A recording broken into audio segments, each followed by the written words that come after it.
Dear friends, welcome once again and thank you for tuning in. I hope you find these reflections helpful. If you do let me know what you think at the comment section below. And if you have not subscribed, please do subscribe. So today we reflect on the book of Daniel, chapter 5, from verse 1 to 28. During King Balshazzar's banquet, while they were drinking from the vessels of the Jerusalem temple, a hand writes upon the wall, and Daniel interprets its meaning, MENE, MENE, TEKEL, and Parsin.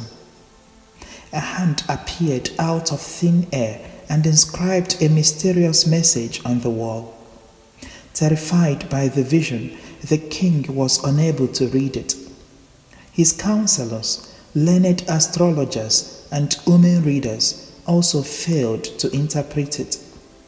It may sound like a plot for a Hollywood thriller, but this story has a practical, down-to-earth message for us.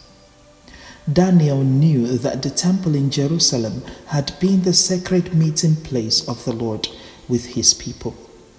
He knew that everything in the temple had been consecrated to the Lord and was meant solely for the worship of God.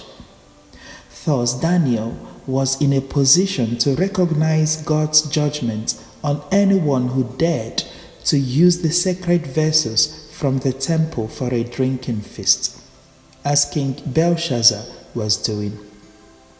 It is no wonder that Daniel could so easily interpret the writing, which pronounced judgment on the king for such arrogance.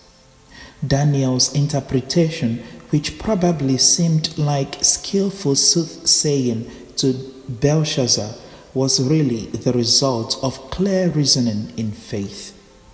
He simply interpreted these supernatural events in the light of his knowledge of God's character and the way God works.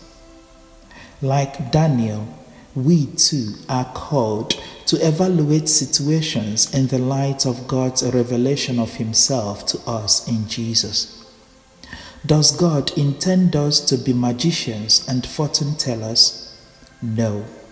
But he does want to teach us how to read situations and events according to his wisdom. He wants us to look at events in the world and in our neighborhood through his eyes in a way that unbelievers cannot fathom. We have the mind of Christ, as St. Paul wrote in his first letter to Corinthians chapter 2, verse 16. His wisdom is available to us. Friends, Jesus wants to give us his perspective on the world so that we can be a source of encouragement and comfort to others who may not be as clear on God's plan and ways. As we let God teach us and fill us with his wisdom through our prayer, through the guidance of the church, and through our fellowship with one another, we can share the mystery and wonder of his wisdom with people around us. We can become ministers of the wisdom of God. Let us pray. Lord, you have created everyone out of love. Teach us your wisdom, which is love. Help us to look at the world with your peace and take to all your message of hope. Amen. Thank you very much, my dear friends, for listening and for subscribing to this channel. But if you have not subscribed, please do subscribe. God bless you.